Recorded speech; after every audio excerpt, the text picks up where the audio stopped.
Donald Trump ने 20 घंटे पहले एक अनाउंसमेंट किया है जिसमें उन्होंने कहा है कि tomorrow night will be big and I will tell it like it is, यानी कल कुछ बड़ा होने वाला है। और यहां पर जो कल रात की बात की जा रही है ये इंडिया के अकॉर्डिंग कल की सुबह है, यानी 5 मार्च की सुबह की यहां पे बात की जा रही है। और इस टाइम पर डोनाल्ड ट्रंप कुछ बहुत बड़ा करने जा रहे हैं, लेकिन 5 मार्च को ऐसा क्या बड़ा करने वाले हैं?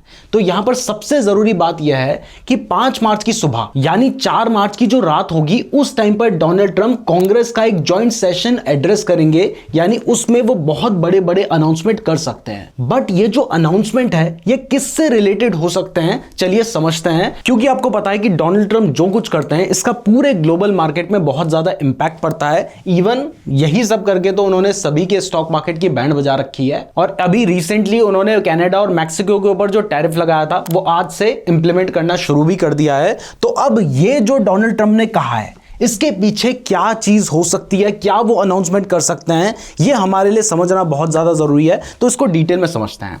देखिए, ये उन्होंने ट्विटर में नहीं बल्कि उनका खुद का प्लेटफॉर्म है truthsocial.com, वहां पर उन्होंने ये ट्रुथ लिखा है। बट इसके सिर्फ एक पोस्ट के बाद उन्होंने एक और पोस्ट किया है जो कि ज़ेलेंस्की से रिलेटेड है, जिसमें वो ज़ेलेंस्की को कोस रहे हैं कि इस आदमी को शांति नहीं चाहिए, सुख नहीं चाहिए। यानी वो अब यूक्रेन और ज़ेलेंस्की के बहुत ज्यादा अगेंस्ट हो चुके हैं, जो हमें देखने को भी मिला है। जो उन्होंने व्हाइट हाउस में डायरेक्टली ज़ेलेंस्की को बाहर जाने के लिए कह दिया था। इसके अलावा उन्होंने यूक्रेन को जो एड दी जा रही थी उसको भी रोक दिया है।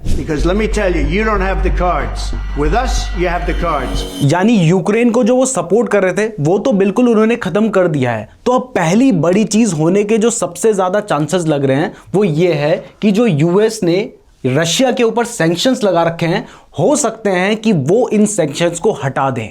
क्योंकि अब यूक्रेन से उन्होंने हाथ छोड़ ही दिया है, तो फिर रशिया के ऊपर सैंक्शंस लगाने का कोई खास मतलब नहीं रह गया है। तो ये सैंक्शंस अगर हटते हैं तो ये स्टॉक मार्केट के लिए बहुत ज्यादा नेगेटिव होगा। अब ये होने के चांसेस इसलिए भी लग रहे हैं क्योंकि इसके बाद वाली पोस्ट में ही डोनाल्ड ट्रंप ने कहा है कि Europe has spent more money buying Russian oil and gas than they have spent on defending Ukraine. यानी जितना पैसा उन्होंने यूक्रेन को बचाने में दिया है उससे ज्यादा का तो उन्होंने रशिया का ऑयल और गैस खरीद लिया है। और वो गैस कैसे खरीदते हैं मैंने आपको पहले भी बताया है कि डायरेक्टली तो उन्होंने रशिया के ऊपर सैंक्शंस लगा रखे हैं, इसलिए वो डायरेक्टली रशिया का ऑयल तो नहीं खरीदते। तो इस अपॉर्चुनिटी का इंडिया बहुत अच्छे से यूज कर रहा है, जिसमें हम रशिया से सस्ते में ऑयल खरीदते हैं और आगे यूरोप को महंगे में बेच देते हैं और बीच में अच्छा खासा रेवेन्यू कमा रहे हैं। तो सबसे पहली चीज होने के चांसेस यही लग रहे हैं कि वो रशिया के ऊपर यूएस ने जो सैंक्शंस लगा रखे हैं उसको वो हटा दें। इसके बाद नेक्स्ट बड़ी चीज जो कल सुबह होने के चांसेस लग रहे हैं वो है नॉर्थ अटलांटिक ट्रीटी ऑर्गेनाइजेशन यानी नेटो से रिलेटेड।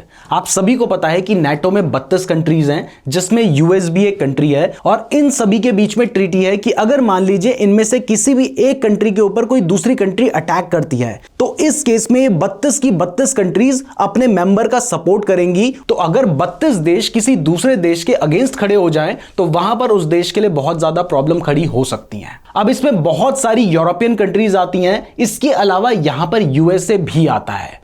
बट डोनाल्ड ट्रंप का हमेशा से स्टैंड यह रहा है कि वो नेटो के अगेंस्ट नजर आते हैं, क्योंकि उनका मानना यह है कि नेटो पे जो ज्यादातर पैसा दिया जाता है, जो फंडिंग की जाती है वो यूएस के द्वारा की जाती है, लेकिन यूएसए को उससे कुछ खास मिल नहीं रहा है। तो बहुत ज्यादा चांसेस ये भी बन रहे हैं कि हो सकता है डोनाल्ड ट्रंप नेटो की अपनी मेंबरशिप को छोड़ने की बात कर रहे हो। अब अगर यूएस नेटो की अपनी मेंबरशिप को छोड़ देता है तो इस केस में नेटो में 31 मेंबर्स रह जाएंगे। ऑल्दो इसके बाद हो सकता है कि और भी कंट्रीज नेटो से अपनी मेंबरशिप को छोड़ दें, जो कि वर्ल्ड पीस के लिए अच्छा नहीं है। बट इसमें यूएस का कोई खास नुकसान भी नहीं है, क्योंकि यूएस के ऊपर डायरेक्ट किसी के अटैक करने के चांसेस बहुत ही कम है। दूसरा, यूएस के पास पैसे की भी कमी नहीं है। तीसरा, यूएस के पास अपनी मिलिट्री फोर्स भी बहुत ज्यादा स्ट्रांग है। तो ये होने के भी बहुत ज्यादा चांसेस बन रहे हैं, जो कि अगेन मार्केट के लिए काफी नेगेटिव न्यूज हो सकती है। इसके बाद नेक्स्ट जो बड़ी चीज डोनाल्ड ट्रंप कर सकते हैं, जो कि उनके लिए बहुत ही बड़ा है और उन्होंने कई बार चीख चीख के इस बात को कहा है, और वो है क्रिप्टो का एक स्ट्रैटेजिक रिजर्व बनाना।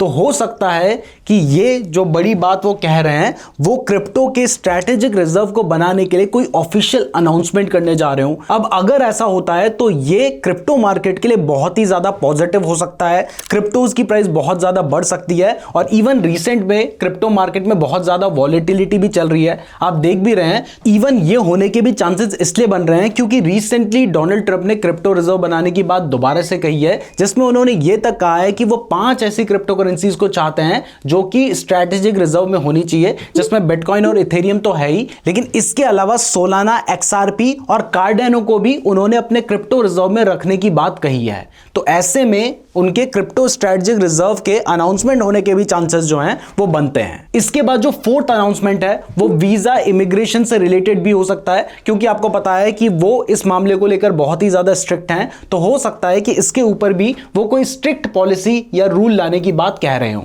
नेक्स्ट कुछ चांसेस ये भी बन रहे हैं कि वो टैरिफ से रिलेटेड अनाउंसमेंट भी कर सकते हैं। अब अगर ये अनाउंसमेंट रेसिप्रोकल टैरिफ से रिलेटेड होगा तो अगेन ये हमारे स्टॉक मार्केट के लिए बहुत ज्यादा नेगेटिव हो सकता है। इसके अलावा एक और अनाउंसमेंट जो डोनाल्ड ट्रंप करने के चांसेस बन रहे हैं वो है फार्मर्स से रिलेटेड। यूएस के फार्मर्स ने डोनाल्ड ट्रंप को इलेक्शन में बहुत ज्यादा सपोर्ट किया था, तो हो सकता है कि वो उन फार्मर्स को अपनी तरफ से कुछ रिटर्न करने की बात कर रहे हो। इवन एक अनाउंसमेंट तो वो पहले ही कर चुके हैं जिसमें उन्होंने कहा है कि to the great farmers of the United States, तैयार हो जाइए खूब सारे एग्रीकल्चरल प्रोडक्ट बनाकर हमारे यूएस में ही बेचने के लिए, क्योंकि बाकी कंट्रीज के जो एक्सटर्नल प्रोडक्ट्स होंगे उनके ऊपर 2 अप्रैल से वो टैरिफ लगा देंगे। तो जब बाकी कंट्रीज के एग्रीकल्चरल प्रोडक्ट्स के ऊपर टैरिफ लगाया जाएगा तो इस केस में इंडिया या बाकी कंट्रीज के जो एग्रीकल्चरल प्रोडक्ट्स हैं वो यूएस में महंगे हो जाएंगे। तो ऐसे में यूएस के जो किसान हैं उनके प्रोडक्ट ज्यादा बिकेंगे और वो ज्यादा पैसे कमाएंगे। अब ये जो अनाउंसमेंट है ये हमारे इंडिया के लिए भी बहुत ज्यादा नेगेटिव है, क्योंकि इंडिया यूएस को बहुत सारा एग्रीकल्चरल प्रोडक्ट एक्सपोर्ट करता है। तो अब क्योंकि एग्रीकल्चरल प्रोडक्ट्स के ऊपर भी टैरिफ लगाए जा रहे हैं तो इस केस में इंडिया के जो एग्रीकल्चरल प्रोडक्ट्स हैं वो यूएस में महंगे हो जाएंगे और इंडिया के लिए एक्सपोर्ट करना बहुत ज्यादा मुश्किल हो जाएगा।